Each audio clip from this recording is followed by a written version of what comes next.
ہے کہ گویا وہ ان سے کہنا چاہتا ہے کہ ہمارا منہ تمہارے لیے کھلا ہے کہ جو بھی تمہاری طرف سے آئے ہم اسے نگلنے کو تیار ہیں۔ اس سے مراد یہ ہے کہ ہمارا منہ بند نہ ہوگا، ہمارا منہ بند ہم نہ نہیں ہوگا۔ رکیں گے۔ اگر ہم گواہی دینا بند نہیں کریں گے بلکہ ساری زندگی تمہاری خدمت کریں گے، چاہے تم ہم سے جیسا بھی سلوک کرو۔ اے کرنتھیو، ہم نے تم سے کھل کر باتیں کی اور تمہارا دل تمہاری طرف سے کشادہ ہو گیا۔ ہمارا دل بہت وسیع ہے، وہ تمہاری ہر ایک بات کو ہر ایک دکھ کے باوجود برداشت کرتا ہے۔ 12ویں آیت میں اس نظریے کو مضبوط کرتی ہے، ہمارے دلوں میں تمہارے لیے تنگی نہیں مگر تمہارے دلوں میں تنگی ہے، یعنی کہ تم میں اپنی محبت کو ہم سے باز رکھتے ہو۔ اس آیت یعنی اس کا تعلق اور اس آیت سے ہو سکتا ہے کہ جو 12ویں باب کی 15ویں آیت ہے، جب اس نے کہا اور میں تمہاری روحوں کے واسطے بہت خوشی سے خرچ کروں گا بلکہ خود بھی خرچ ہو جاؤں گا۔ اگر میں تم سے محبت رکھوں تو کیا تم مجھ سے کم محبت رکھو گے؟ یعنی کہ تمہاری محبت میرے لیے کم ہو رہی ہے مگر تمہارے دلوں میں تنگی ہے۔ بھائی معین 14ویں آیت میں لکھا ہے، بے ایمانوں کے ساتھ نہ ہموار جوئے میں نہ جتو۔ ہمیں بتائیے اس بات سے اس کی کیا مراد ہے؟ دراصل وہ بائبل کے ایک واضح اصول کی بات کرتا ہے جو کہ جدائی کا اصول ہے، تخلیق کے شروع سے لے کر آخر تک، اور خدا ہمیشہ ایمانداروں میں اور بے ایمانوں میں جدائی کو دیکھنا چاہتا ہے، اور بائبل کا پہلا ہی حوالہ جدائی کے حوالے سے ہے اور بائبل کا آخری حوالہ بھی یہی بات کرتا ہے۔ خدا نے روشنی کو بنایا اور اسے تاریکی سے جدا کیا، یہ جدائی ہے۔ آخری حوالے میں بھی جدائی ہے جب وہ ایمانداروں کی بات کرتا ہے جو دروازے سے اندر جا چکے ہیں اور بے ایمانوں کی جو دروازے کے باہر رہ گئے ہیں، ان کے درمیان جدائی ہے، اور یہاں پالوس اسی اصول کا اطلاق کرتا ہے، اور وہ کرنتھیوں کے ایمانداروں کو بتاتا ہے کہ بے ایمان ان کی مانند ہے جو اب تک غیر معبودوں کی پوجا کرتے ہیں۔ وہ ان سے کہتا ہے کہ تمہیں ہرگز بے ایمانوں کے ساتھ نہ ہموار جوئے میں نہیں جتنا۔ یہاں وہ اچھی مثال دیتا ہے جو پرانے عہد نامے میں بنی اسرائیل میں دیکھی گئی۔ وہ کہتا ہے کہ جوا لکڑی کا ایک ٹکڑا ہوتا ہے جسے کسان ہل میں ڈالتے ہیں جو زمین کو ہموار کرنے کے لیے ہے، اس کے اندر بیل اور گدھوں کو ساتھ ساتھ نہیں جوتا جاتا۔ پہلی بات، وہ ایک پاک جانور ہے جو قربانی کے لیے گزرانا جاتا ہے، جبکہ گدھا ایک ناپاک جانور ہے، ایک آہستہ چلتا ہے، دوسرا تیز، اور اگر کسان دونوں کو استعمال کرے گا تو لکیر سیدھی نہیں رہے گی، کام کا بیڑا غرق ہو جائے گا۔ یہی اصول یہاں بھی ہے کہ بے ایمانوں کے ساتھ نہ ہموار جوئے میں نہ جتو، بلکہ ہم یہاں دوستی اور لوگوں سے روزمرہ پڑنے والے کاموں اور ان کے ساتھ مسلسل تعلق قائم کرنے کے درمیان امتیاز کر رہے ہیں۔ مثال کے طور پر دو لوگ ایک ساتھ رہتے ہیں، اور میں کہوں گا کہ یہاں ہم شادی کے موضوع پر بات کر رہے ہیں۔ ایک غیر ایماندار مرد کو ایماندار عورت سے شادی نہیں کرنی چاہیے، اور نہ غیر ایماندار عورت کو ایماندار کے ساتھ، کیونکہ ان دونوں کی دلچسپی میں کبھی بھی مطابقت نہیں ہوگی، دونوں کے منصوبوں اور برتاؤ اور کھانے پینے میں فرق ہوگا۔ وہ کسی اور محفل میں بیٹھنا چاہتا ہے اور وہ کچھ اور کرنا چاہتا ہے۔ یہ ایک مختلف جوا ہے، اور روزمرہ کے کاموں کے لیے میں ایسا نہیں کہہ سکتا کہ طالب علموں کو فقط ایماندار طالب علموں سے سروکار رکھنا چاہیے۔ ہمیں باہر کی دنیا میں نکلنا ہوگا، کیونکہ دوستی، پڑوسی اور آس پاس کے لوگوں اور کسی کے ساتھ مسلسل تعلق رکھنے میں فرق ہے۔ ہم اپنے کام پر لوگوں سے ملتے ہیں، اور اسکول میں ملتے ہیں، اور پھر پڑوس میں ملتے ہیں، اور ہمارے روزمرہ کے کام کاج، لیکن قریبی رفاقت مسلسل رفاقت اور ہے جس کے بارے میں پالوس خبردار کرتا ہے۔ ہم ایک وقفے کے بعد مہمانوں کے سوالات کے ساتھ حاضر ہوں گے۔ ناظرین، ایک وقفے کے بعد دوبارہ حاضر ہوں گے، ہمارے ساتھ رہیے۔ عزیزوں، کیا آپ جانتے ہیں بلیال کا کیا مطلب ہے؟ عموماً یہ جانا جاتا ہے کہ عبرانی زبان میں یہ دو الفاظ ہیں۔ پہلے کا مطلب ہے بغیر اور دوسرے حصے کا مطلب استعمال ہے۔ اس کا مطلب ہے بیکار اور بے فائدہ۔ پرانے عہد نامے میں ایسا کچھ نہیں ہے جو اس کے باقاعدہ اسم ہونے کا حوالہ دے۔ تالمود میں اسے اسم مرکب کے طور پر استعمال کیا گیا ہے جس کا مطلب ہے بغیر جوئے کے، لیکن بہت سے لوگ اس سے اتفاق نہیں کرتے۔ لیکن کچھ لوگ اسے صفت کے طور پر دیکھتے ہیں کہ وہ جو آسمانی جوئے کو اتار پھینکتا ہے اور آوارہ ہو جاتا ہے، بے شرع اور باغی ہو جاتا ہے۔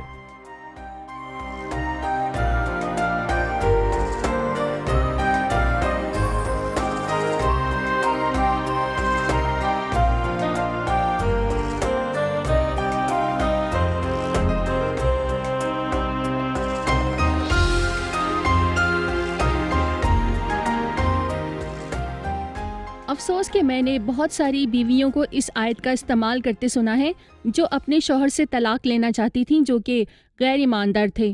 جی بہت سنجیدہ بات ہے کہ بے جی۔ ایمانوں کے ساتھ ناہموار جوئے میں نہ جتو، کیونکہ بہت سی بیویاں اپنے شوہروں سے طلاق لینا چاہتی ہیں اس آیت کے حوالے سے۔ تو بھائی آپ ان سے کیا کہیں گے؟ دیکھیں، میں کہوں گا کہ اگر تعلق قائم ہو چکا ہے تو ایمان کے بعد میں پیدا ہو سکتا ہوں۔ نہیں، اگر وہ ایک ایماندار ہے تو وہ مسیح کی خاطر اپنی پاکیزہ زندگی کو حاصل کر سکتی ہے، لیکن اگر شروعات سے ہی وہ جانتی ہے کہ وہ بے ایمان ہے اور اس نے اس سے بیاہ کیا ہے تو میں کہوں گا اسے برداشت کرنا ہوگا۔ ہو سکتا ہے یہ غلط ہو، برا ہو، لیکن وہ برداشت کرے، کیونکہ خدا کو کبھی اس سے کوئی مسئلہ نہیں ہوا، چاہے ہم خطا ہی کریں، کہ وہ اس سے بھلائی پیدا کرتا ہے۔ اور یہ کوئی قانون نہیں کہ شادی کے بعد طلاق دی جائے، کیونکہ میں کہوں گا کہ طلاق کو مسیحت میں مکمل طور پر ممنوع جانا جاتا صحیح، ہے۔ اس لیے جسے خدا نے جوڑا ہے اسے آدمی اسے جدا نہ آدمی کرے۔ جدا نہ پہلے کرے۔ کرنتھیوں کے 7ویں باب کی ایک آیت ہے جو اس کا واضح اور حمایتی فیصلہ کرتی ہے، اسے آدمی جدا نہ کرے۔ اگر کسی بھائی کی بیوی با ایمان نہ ہو اور اس کے ساتھ رہنے کو راضی ہو تو وہ اس کو نہ چھوڑے، اور جس عورت کا شوہر با ایمان نہ ہو اور اس کے ساتھ رہنے کو راضی ہو تو وہ شوہر کو نہ چھوڑے۔ جی صحیح، مطلب ہم نے جانا کہ دونوں میں سے ایک یعنی شوہر یا بیوی اگر غیر ایماندار ہے تو کلام ہم سے کہتا ہے ہم ویسے ہی رہیں جیسے ہم ہیں، اور دوسرے فریق کو جیتنے کے لیے تگ و دو کرتے رہیں، لیکن اس تعلق کو مکمل طور پر ختم کرنے کی اجازت نہیں۔ یہ تعلق پورے طور پر ختم نہ کیا جائے سوا زناکاری کے، جیسا کلام بتاتا ہے۔ چلیے اب حاضرین سے سوال لیتے ہیں۔ 16ویں آیت میں لکھا ہے، اور خدا کے مقدس کو بتوں سے کیا مناسبت ہے، کیونکہ ہم زندہ خدا کا مقدس ہیں۔ چنانچہ خدا نے فرمایا، میں ان میں بسوں گا اور ان میں چلوں پھروں گا، اور میں ان کا خدا ہوں گا اور وہ میری امت ہوں گے۔ سوال ہے کہ وہ ہمارا خدا ہے اور ہم اس کے لوگ ہیں۔ اگر ہم میں گناہ یا بدی ہے تو بھی خدا ہمارا خدا ہی رہے گا۔ کیا یہ مشروط وعدہ ہے؟ اگر ہم بدی سے جدا نہ ہوں گے تو کیا خدا ہمارا خدا رہے گا اور کیا ہم اس کے لوگ ہوں گے؟ ٹھیک ہے، میں اس کا جواب دیتا ہوں، لیکن میں اس حوالے کے متعلق ایک اور بات چاہوں گا جو اس آیت سے ختم ہوا، جس کا تذکرہ پیارے بھائی نے کیا تھا کہ خدا کے مقدس کو بتوں سے کیا مناسبت۔ پالوس یہاں ایک منطقی باتوں سے آغاز کرتا ہے جو بتائی گئی ہیں کہ ایماندار اور بے ایمان جی۔ کے درمیان معاملہ طے ہونا ناممکن ہے۔ اس نے 5 بہت سے نکات کا ذکر کیا۔ اس نے ان کی شروعات عمومی خاکے سے کی کہ بے ایمانوں کے ساتھ ناہموار جوئے میں نہ جتو۔ ہم نے بھائی معین سے جوئے کے متعلق تفصیل جانی ہے کہ کیسے بیل اور گدھا ایک ہی جوئے میں جتے نہیں جاتے۔ پھر لکھا ہے کہ بے ایمانوں کے ساتھ ناہموار جوئے میں نہ جتو، کیونکہ راست بازی اور بے دینی میں کیا میل جول، یہ 2 مختلف چیزیں ہیں۔ دوسری بات، یا روشنی اور تاریکی میں کیا شراکت۔ تیسری بات، اور مسیح کو بلیال سے کیا منافقت، جو کہ شیطان ہے۔ وہ کہنا چاہتا ہے کہ 2 سردار ہیں، 2 طرح کی رہنمائی ہے جو ایک دوسرے سے بالکل مختلف ہیں۔ پھر ایسا کیسے ہو سکتا ہے؟ یا ایماندار بے ایمان سے کیا واسطہ؟ یہاں عقائد میں فرق ہے، ایمان میں فرق ہے۔ پھر وہ کہتا ہے کہ خدا کے مقدس کو بتوں سے کیا مناسبت، وہ عبادت مختلف یا بالکل برعکس ہے۔ نہیں مٹ سکتا۔ پھر اسی ترتیب کے اندر میں ایک اور سوال کی طرف آنا چاہتا ہوں کہ جب میں ایک ایماندار ہوں تو کیا خدا مجھ سے دستبردار ہو جائے گا جبکہ میں اس کا بیٹا ہوں؟ نہیں، وہ مجھ سے دستبردار نہ ہوگا۔ عبرانیوں 11 میں ایک آیت ہے جب وہ ان کے متعلق بتاتا ہے جو یہ مانتے ہیں کہ وہ پردیسی اور مسافر ہیں اور وہ خود کو اس دنیا سے الگ مانتے ہیں، اسی لیے خدا ان سے یعنی ان کا خدا کہلانے سے یعنی کہ وہ ایماندار جو قابل وہ کہتا ہے احترام میں ہے۔ ابراہم اور اسحاق کا اسحاق کا خدا ہوں، یہ نہیں کہا کہ میں لوط کا خدا ہوں۔ بالکل یہ بات ہے۔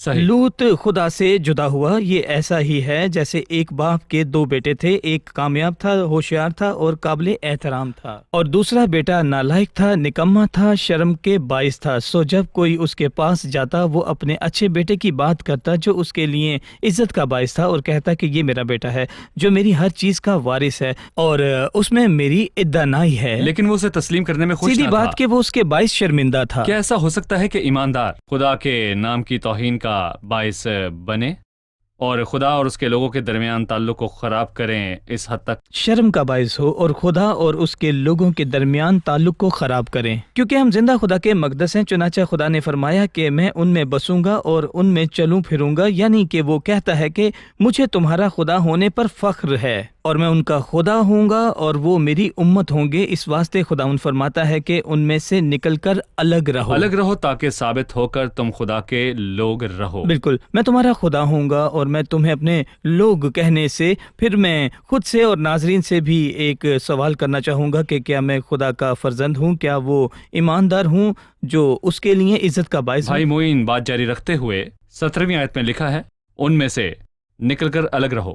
ان میں سے نکل کر الگ کہاں رہیں اور الگ ہو کر کہاں جائیں؟ اگر دنیا کی اکثریت ایسی ہے کہ وہ بلیال کے فرزند ہیں یا دنیا داری یا غیر نجات یافتہ کی پیروی کرنے والے ہیں جو ہمارے کام کے دائرے میں ہیں، پڑوسی ہیں، کبھی کبھار وہ ہمارے گھر ہی کے افراد ہوتے ہیں، پھر کیا ہمیں ان سب کو چھوڑ کر کسی اور جگہ بس جانا چاہیے؟ ہم کیا کریں؟ تنہا کس طرح رہیں؟ نہیں، اس کا مطلب یہ نہیں ہے، کیونکہ اس کا مطلب تو دنیا کو چھوڑ دینا ہے، لیکن ہمارا مقصد برائی کو چھوڑنا ہے، اس کی راہوں کو اور اس کی بت پرستی کو، جس کا واضح طور پر خدا سے کوئی تعلق نہیں. لازمی نہیں کہ اور میرا بھائی یا ہمسایہ کوئی بت لا کر اس کی عبادت کرے تو وہی بت نہیں پرستی نہیں ہے. ایسا ہونا ضروری نہیں. یہ باتیں ہیں جو مسیح کی حقیقی عبادت کے خلاف ہیں، کیونکہ آج جسمانی طور پر کوئی بتوں کو نہیں پوجتا. الگ رہو ان اصولوں سے، برائی سے اور دنیا کی شرارت سے. دیکھیں، میں بھی اس دنیا میں رہتا ہوں، اور جیسا کہ کسی نے یہ کہا ہے کہ کشتی سمندر میں ہے تو کوئی ڈر نہیں، لیکن ڈر تب لگنے لگتا ہے جب پانی کشتی میں آتا ہے. میں دنیا میں مسیح کی گواہی کے لیے ہوں، لیکن اس کی برائی سے الگ ہوں. جب یہ بہت واضح ہو جاتا ہے کہ میں کہاں ہوں تو یہ مسیح کے نام کی توہین ہے، تو مجھے اس جگہ سے علیحدگی اختیار کر لینی چاہیے. جب موسیٰ پہاڑ سے نیچے اترا تو دیکھا کہ جماعت بچھڑے کی عبادت میں ناپاک ہو گئی، تو اس نے کیا کیا؟ اس نے کہا جو کوئی خداوند کی میں خود کو طرف الگ سے کرتا ہوں. میرے پاس آ جائے گا وہ الگ ہو جائے گا. موسیٰ کے لیے نہیں، بلکہ جماعت کو علاج اور پاک ہونے کی ضرورت ہے. اس کے بعد وہ ان سے ملیں گے. مجھے ایک دانا شخص کی بات یاد ہے کہ وہ جو داناؤں کے ساتھ چلتا ہے دانا ہوگا، پر احمقوں کا ساتھی کیا کیا ہلاک جائے؟ کیا جائے گا. شاید یہی وجہ تھی کہ ابراہم نہ صرف سدوم سے الگ ہوا، وہ لوط سے بھی الگ ہو گیا. لوط ایک طرف گیا اور ابراہم دوسری طرف، تاکہ اس بوجھ سے اس کے ایمان کے سفر میں کوئی رکاوٹ نہ آنے پائے. ہم ایک وقفے کے بعد مہمانوں کے سوالات کے ساتھ حاضر ہوں گے. عزیز ناظرین، ایک وقفے کے بعد مہمانوں کی سوالوں کی طرف چلیں گے، لیکن اگر آپ کا اس موضوع یا بائبل سے متعلق کوئی بھی سوال ہو تو ہمیں لکھ بھیجیے. وقفے کے دوران اسکرین پر پتہ اور ٹیلی فون نمبرز موجود ہوں گے. تو ملتے ہیں ایک چھوٹے سے وقفے کے بعد.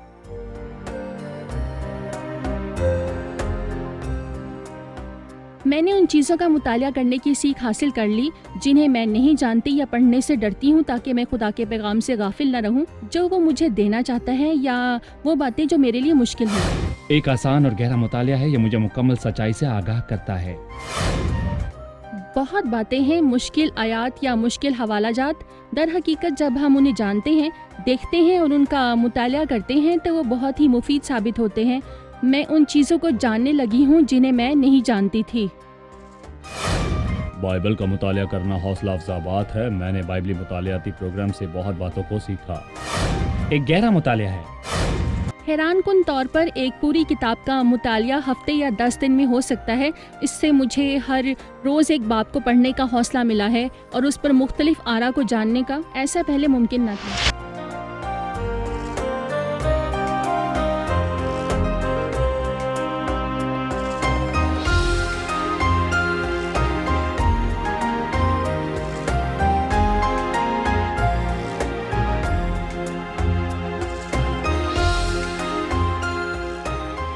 مسئلہ کیا ہے؟ اگر ایک ایماندار اور غیر ایماندار کے درمیان مقبولیت اور ہم آہنگی ہے اور وہ شادی کر لیتے ہیں اس امید کے ساتھ کہ ایماندار دوسرے فریق کو مستقبل میں جیت لے گا.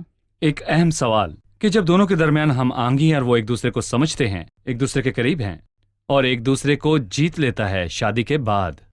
دیکھیں بھائی ایاد، بائبل ہمیں بتاتی ہے کہ خدا ہم سے محبت رکھتا ہے، اور جب وہ کوئی حکم دیتا ہے تو وہ ہمیں پریشان کرنے یا غمگین کرنے کو نہیں ہے، بلکہ اس کا مقصد ہمیں خوشی دینا ہے. سیدھی سادی بات ہے. جب وہ فریقین میں سے ایک ایماندار اور دوسرا غیر ایماندار ہو تو ایماندار ایک نئی فطرت رکھتا ہے، خدا اور اس کے معاملات کے لیے دل میں پاک جذبات رکھنا ہے۔ دوسرا فریق بھی دوسری فطرت رکھتا ہے جو اس پستی کی طرف کھینچتی ہے۔ لیکن غیر ایماندار فریق کی کتنی فطرتیں ہیں؟ ایک فطرت جو کہ گناہ گار فطرت ہے، شادی کے بعد ایک دوسرے کے ساتھ ہم آہنگی میں چلنے۔ سیدھی بات یہ ہے کہ غیر ایماندار فریق جو گناہ گار فطرت ہی رکھتا ہے، تو کیا وہ ایماندار فریق کے ساتھ روحانی معلومات میں چل سکتا ہے؟ یا اس سے بھی منطقی بات یہ ہے کہ کیا ایماندار فریق جس میں گناہ گار فطرت بھی ہے جو دوسری گناہ گار فطرت کے ساتھ ہم آہنگ ہو سکتی ہے، جو کہ ایک واحد فطرت ہے جو غیر ایماندار فریق کے اندر ہے؟ ہوگا کیا کہ ایماندار غیر ایماندار میں بہتری نہیں لائے گا، بلکہ یقیناً غیر ایماندار ہی ایماندار کو پستی میں کھینچ کر لے غیر جائے گا۔ ایماندار ہی ایماندار کو پستی میں کھینچ لے گا۔ یہاں جو حکم ہے وہ اہم ہے کہ بے ایمانوں کے ساتھ ناہموار جوئے میں نہ جتو، اور ایک اور حوالے میں اس نے فریب نہ کھاؤ، بری صحبت اچھی عادتوں کو بگاڑ دیتی ہے۔ دیکھیں، منطق یہ کہتا ہے کہ 10 سیبوں کے بیچ میں اگر ایک خراب سیب رکھ دیا جائے تو کیا وہ 10 مل کر اس ایک کو ٹھیک کر سکتے ہیں؟ نہیں، جو خراب ہے وہ ان 10 کو بھی خراب کرے گا۔ میں یہ کہنا چاہتا ہوں کہ بائبل کے احکام کی فرما برداری کریں اور اپنی فتح کے لیے انہیں مت توڑیں۔ خدا رحم دل ہوتے ہوئے کبھی کبھار کچھ معلومات میں دخل دیتا ہے اور دوسرا فریق خدا کے پاس آ جاتا ہے۔ یہ خطرناک بات ہے کہ میں اسے ایک جوا ہی کہوں گا، اور میں زندگی کا سب سے سنجیدہ فیصلہ اس سے نہیں کر سکتا۔ مسیح کو ذاتی طور پر قبول کرنے کے بعد شادی کے معاملے میں اپنی زندگی کے ساتھ ایسا کچھ نہیں کروں گا، غیر ایماندار فریق کے ساتھ ذرا سا بھی کوئی تعلق نہیں رکھوں گا۔ میرے خیال میں بائبل میں ایسی کسی بات کا تذکرہ نہیں ہے کہ ایک ایماندار غیر ایماندار کے ساتھ تعلق قائم کر سکتا ہے۔ جس کی بات ہم کر رہے ہیں، کیا ہم اسے مسیح کے پاس لا سکتے ہیں؟ بلکہ اس کے برعکس ہے۔ مجھے سمسون یاد ہے جو ایک نذیر تھا، جب وہ بری جگہ پر گیا اور ایک غیر ایماندار کے ساتھ ملا تو اس نے انہیں مسیح میں نہیں جیتا بلکہ وہ اسے لے اڑے۔ وہ لوط تھا، جب لوط سدوم کو گیا اس نے سدوم اور عمورہ کے لوگوں کو بدلا نہیں، اس نے ان کی اور ان کے گھر کے افراد کی زندگی کو ضائع کیا۔ واضح رہے کہ اس کا کیا اثر ہوتا ہے۔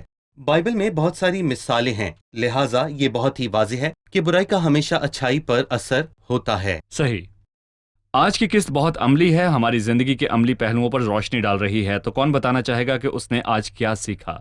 مجھے وہ بات بہت پسند آئی جو شروع میں بتائی گئی پولس کی وسیع شفقت کے بارے میں، کہ اس نے جتنی محبت رکھی انہوں نے اتنی ہی کم محبت رکھی، تو بھی اس نے ان کے ساتھ تعلق قائم رکھا اور ان سے بے حد محبت رکھی۔ میرا خیال ہے کہ اس قسم کی محبت ایک عام انسان میں ہونا بہت مشکل ہے، بھلے ہی کسی کی اخلاقیات بہت بلند ہوں، اس طور پر محبت کرنے والے کسی شخص کا ملنا مشکل ہے۔ سلوی، آپ جانتی ہیں اگر ہم بائبل کی پیروی اس طور پر کریں تو کلیسیا میں کسی کو کسی سے شکایت نہ ہوگی، یا کوئی کلیسیا نہیں چھوڑے گا، کیونکہ تب کوئی بھی اپنی بھلائی تلاش نہ کرے گا، وہ محبت رکھیں گے چاہے انہیں اس کے بدلے کچھ ملے یا نہ۔ جی آپ بتائیے۔ مجھے یہ حوالہ بہت پسند آیا کہ بے ایمانوں کے ساتھ نہ ہموار جوئے میں نہ جتو۔ میں ہمیشہ دعا کرتی ہوں کہ خداوند ہماری مدد کر کے ہم غیر ایمانداروں کے ساتھ کسی تعلق میں نہ جتیں، تاکہ ان کا اثر ہم پر نہ ہو اور نہ خداوند کے ساتھ ہمارے تعلق پر کوئی اثر پڑے۔ جی صحیح، آپ بتائیے۔ بھائی اسحاق نے شروعات میں ایک مثال دی تھی، ایک باپ جس کے 2 بیٹے تھے، اور ایک باپ کا احترام کرتا تھا اور دوسرا اس کو شرمندہ کرتا تھا۔ ایک مرتبہ گاندھی نے کہا تھا کہ اگر مسیحت کا تعلق مسیحوں سے نہ ہوتا تو آج میں مسیحی ہوتا۔ میں نہیں چاہتا کہ کبھی بھی کوئی میری وجہ سے ایسا کہے۔ یہ مجھے خبردار کرتا ہے کہ اپنی گواہی کو بے عیب رکھوں۔ شکریہ، خداوند آپ کو برکت دے۔ خادمین کا بھی شکریہ۔ اگلے پروگرام میں آپ سے پھر ملاقات ہوگی۔ عزیز ناظرین، خدا اپنے لوگوں پر، اپنے بچوں پر مہربانی کرے گا۔ خدا نے اپنے لوگوں پر مہربانی کی جب اس نے اپنی جان ان کے لیے دی، جو کہ ابدی زندگی ہے، جو آدم کی زندگی کے برعکس ہے جو گری ہوئی تھی، بلکہ ایماندار دنیا ہی میں نئی زندگی گزارتا ہے، الہی زندگی جس کی فطرت، چال چلن اور مقصد بالکل مختلف ہیں، اس کی خصوصیات بالکل مختلف ہیں۔ اس لیے ہمیں دنیا کی ناپاکی سے علیحدہ ہو کر جینے کی ضرورت ہے۔ ہم جانتے ہیں کہ ہمیں لوگوں کو ترک نہیں کرنا چاہیے یا تنہا ہو کر نہیں جینا چاہیے، بلکہ اخلاقی طور پر ہمیں الگ ہونا چاہیے۔ عزیزو، نمک کھانے میں کیا اثر ڈالتا ہے، یا پھر کھانا نمک میں؟ عزیزو، خدا چاہتا ہے کہ ہم زمین کا نمک ہوں۔ ہمیں لوگوں کے لیے بااثر ہونا ہے اور دنیا کی ناپاکی میں شریک نہیں ہونا۔ عزیزو، دانیل اور اس کے دوست یاد ہیں؟ بائبل کے وہ مرد؟ یوسف یاد ہے جب وہ مصر میں تھا؟ مغرور اور بدکار مصر اس کے دل میں گھر نہ کر پایا، کیونکہ خدا نے اسے حکمت بخشی۔ فرعون جیسے عظیم بادشاہ نے اس کے حق میں کہا کہ تیری مانند کوئی بھی دانا یا عقل مند نہیں، تو پھر آئیں اور اپنے خداوند کو جلال دیں، ہر کام سے اس کے نام کی تعظیم کریں، ہر لفظ، ہر برتاؤ سے، تاکہ لوگ ہمارے نیک کاموں کو دیکھ کر ہمارے باپ کی جو آسمان پر ہے تعریف کریں۔ آنے والے پروگرام میں آپ سے پھر ملاقات ہوگی۔ خدا آپ کو برکت دے۔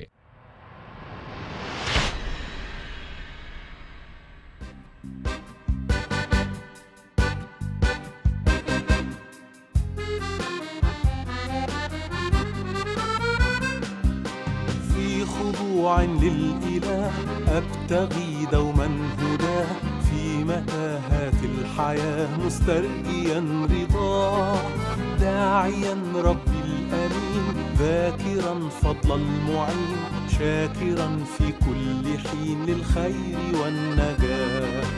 أي شكر أستطيع، أي قول قد أذيع، كي أعوض العلي البديع.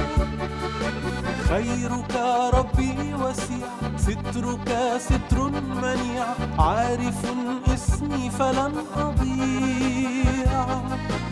أي شكر أستطيع، أي قول قد أذيع، كي أعوض العلي البديع. خيرك ربي وسيع، سترك ستر منيع، عارف اسمي فلن أضيع. حضنك الوافي الدفيء، فهو بالحب مليء، ضامني حتى تجيء من كل ما يروع. باركا قلبي الشكور حين أعطي بسرور، ليس عشرا بل عشور لربنا يسوع. كل خير أو أمل، كل قول أو عمل، فليكن باسم الحمل يسوعنا المسيح.